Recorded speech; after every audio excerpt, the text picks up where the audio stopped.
2026-এর বিধানসভা নির্বাচনে জয়লাভ করেছে ভারতীয় জনতা পার্টি। 207টি সিট নিয়ে ভারতীয় জনতা পার্টি একক সংখ্যাগরিষ্ঠতা নিয়ে সরকার গঠন করতে চলেছে। ভারতীয় জনতা পার্টিকে শুভেচ্ছা জানিয়ে এবং আসানসোলের সার্বিক উন্নয়ন হবে ভারতীয় জনতা পার্টি আসার পর এই বিষয়ে কি বললেন নতুন প্রজন্মের উদ্যোগপতি আশিস প্যাটেল। শোনাব আপনাদের।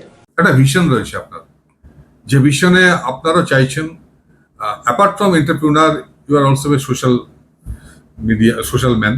আপনি চাইছেন বিভিন্ন সামাজিক সংগঠনের মধ্যে দিয়ে আসানসোলকে ভালো করার জন্য। সরকার পরিবর্তন হয়েছে, নতুন সরকার আসছে। প্রথমেই এই সরকার পরিবর্তনটাকে এবং নতুন সরকার যে এসেছে তার প্রতি আপনি কি মেসেজ দেবেন? দেখুন, এটা ভারতীয় জনতা পার্টি যেটা আমাদের স্টেট ইলেকশনে বিপুল ভোটে জয়লাভ করেছে, আর মানে ফুল মেজরিটি সরকার মানে এবার সরকারে আসতে চলেছে। ওরা 9th মে শপথ গ্রহণ হবে, আমাদের নতুন মুখ্যমন্ত্রী আসবে।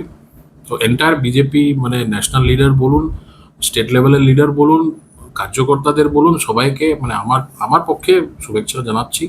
মানে খুব আমরা খুব এক্সাইটেড এই নতুন গভর্নমেন্টকে নিয়ে, কেন যেটা ওয়েস্ট বেঙ্গল অনেক বছর ধরে ডেভেলপমেন্ট থেকে ডেপ্রাইভড। এবার বিজেপি গভর্নমেন্টের রোল মডেলই হচ্ছে ডেভেলপমেন্ট। তো we are expecting the best out of it in Bengal. কেন, যেহেতু আপনি আমাকে চিনেন, আপনি জানেন যে আমি অন্য রাজ্যেও বিজনেস করি। বিজেপি গভর্নমেন্ট যেখানে আছে আমি অলরেডি ওখানে 15 বছর ধরে কাজ করছি, আর আমি ওখানে ওদের কাজ করার সিস্টেমটাও দেখেছি। আর ভালো করে আমি মানে ওখানে মানে সিস্টেমটা আমি যেটা বলে আপনি ভিতর থেকে আমি দেখেছি সব জিনিসটা। তো বিজেপি শাসিত রাজ্যতে যে জিনিসগুলো আমি দেখেছি ওইটা আমাদের এখানেও যদি হয় তাহলে naturally Bengal has many things. আজকে রোড রাস্তা বলুন, রেল কানেক্টিভিটি বলুন, পোর্ট বলুন, মিনারেলস বলুন, আমাদের কাছে এরকম কিচ্ছু নাই যে আমরা মানে পিছনে হওয়ার আমাদের কোনো কারণ থাকতে পারে। Just we need a solid government যে আমাদেরকে ডেভেলপমেন্টে নিয়ে। 34 বছর আমরা কেন্দ্র বিরোধী ছিলাম, আবার এই 15 বছর কেন্দ্র বিরোধী, টোটাল 50 বছর আমরা কেন্দ্র বিরোধী ছিলাম। কোথাও কি এই কারণে উন্নয়নটা মার খেয়েছে মনে হচ্ছে আপনার? হ্যাঁ, ডেফিনেটলি এটাই তো মেন কারণ আর কি। সবসময় যদি কেন্দ্র বিরোধী গভর্নমেন্ট থাকে তাহলে রাজ্য ডেভেলপমেন্ট অবভিয়াসলি হবে না, ফার্স্ট অফ অল। সেকেন্ড, তো দেখুন সিপিএম এর গভর্নমেন্ট তো যা করার ছিল করেই গেছে, ওটা তো বলারই কিছু থাকলো না। কেন, আমাদের গ্রেট গ্র্যান্ডফাদাররাও আজকে 100 বছর ধরে এখানে আছে। ওরা গুজরাটে সবকিছু ছেড়ে ওয়েস্ট বেঙ্গলে এসেছিল, এখানে কিছু অপরচুনিটি দেখেই এসেছিল। West Bengal was a very flourishing state, এখানে অনেকটাই বিজনেস ছিল বলেই এত লোক এখানে মাইগ্রেট করেছিল। কিন্তু আবার গত 20-25 বছর ধরে আপনি একটা ট্রেন্ড দেখতে পাচ্ছেন যে এখান থেকে লোক মানে মাইগ্রেট করে আবার অন্যান্য রাজ্যে চলে যাচ্ছে। বা আমাদের মতন লোক যারা এখানে থেকে গেছে তাদেরও 80% ইনভেস্টমেন্ট বা 80% বিজনেস যেটা আছে সে অন্যান্য রাজ্যে চলে গেছে। এখান থেকে আমরা দরকার রয়েছে আসানসোলের উন্নতির জন্য কি দরকার? এখানে কলকারখানা প্রচুর বন্ধ, এখানে ইনফ্রাস্ট্রাকচার নেই, রাস্তা নেই। কি দরকার বলে আপনি একজন বিজনেসম্যান হিসাবে এবং বণিক সংগঠনের একজন একদম দরকার কলকারখানা সব থেকে আগে দরকার। রোড রাস্তাগুলো সফা হোক, এই যে লোকাল মানে আমাদের রোডের উপরে যে ইনক্রোচমেন্ট গুলো আছে এসব একদম ইরোড করা হয়, ইমিডিয়েটলি মানে সরকারকে ইরোড করে দেওয়া উচিত। ওদেরকে যদি বিস্থাপন করতে হয় সে করুক, গভর্নমেন্ট অলরেডি জায়গাগুলো আছে ওখানে ওদেরকে বসিয়ে দিতে পারে, সেটা গভর্নমেন্টের ম্যাটার, ওটাতে আমরা বলতে পারবো না। কিন্তু মেন হচ্ছে যে দেখুন চওড়া রাস্তা, flyover, ring road, link road, এইসব মানে একটা সিটির বেসিক ইনফ্রাস্ট্রাকচার, এটা হলে আমাদের শহর অনেকটাই সুন্দর হবে। আপনি যে বিধানসভাতে রয়েছেন সেটা হচ্ছে আসানসোল উত্তর বিধানসভা। এখানে প্রাক্তন মন্ত্রী মলয় ঘটককে তিনি হারিয়েছেন, তিনি জায়ান্ট কিলার। তো সেই জায়গায় দাঁড়িয়ে তার সাথে আমরা কথা বলেছিলাম, তিনি পরিষ্কার বলেছেন যে আসানসোলকে যানজট মুক্ত করব, আসানসোলে ফুটপাত সমস্যার সমাধান করব এবং আসানসোলে পানীয় জল সমস্যা সুনিশ্চিত করব এবং কলকারখানা যেতে হলে তার জন্য আমি আপ্রাণ চেষ্টা করব, স্টেট গভর্নমেন্ট এবং সেন্ট্রাল গভর্নমেন্ট মিলিয়ে। এই যে পরিকল্পনাটা কৃষ্ণেন্দু মুখার্জি করছেন, এই পরিকল্পনাটা কি মনে হচ্ছে যে আগামী দিনে আসানসোলকে একটা মডেল সিটি তৈরি করা যেতে পারে? হবে, একদমই হবে। I am very rest assured. এখন কৃষ্ণেন্দু মুখার্জি অনেকটাই কেপেবল নেতা, একটা উনি করতেই পারবেন, ডেফিনেটলি করতে পারবেন।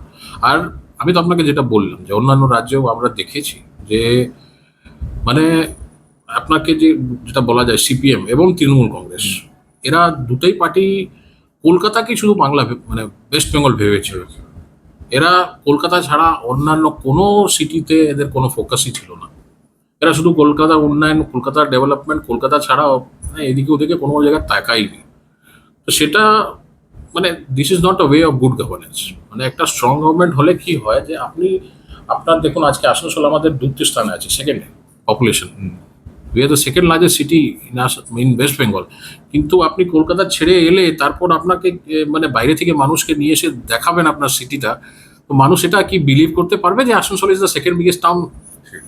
এটা নাই। কিন্তু সেটাই আপনি গুজরাটে গিয়ে দেখুন, যত ডেভেলপড আপনার গান্ধীনগর আছে, ততই ডেভেলপড আহমেদাবাদ আছে, ততই ডেভেলপড সুরত আছে, ততই ডেভেলপড রাজকোট, ততই বরোডা, সব বাপি, সব মানে মোটামুটি সব বড় সিটিরা ইকুয়ালি ডেভেলপড। কৃষ্ণ মুখার্জিকে আপনি আসানসোলের ডেভেলপমেন্টের জন্য আপনি ব্যক্তিগতভাবে এবং আপনাদের বণিক সংগঠনের পক্ষ থেকে কি কোনো মাস্টার প্ল্যান দেবেন আগামী দিনে? হ্যাঁ, ওনার সঙ্গে আমরা দেখা করব, দেখে বসে আমরাও নিশ্চয়ই ওনার সঙ্গে আলোচনাটা করব। আপনাদের কোঅপারেশন চাইলে আপনারা ফুল কোঅপারেশন করবেন? একদম 100% কোঅপারেশন করব।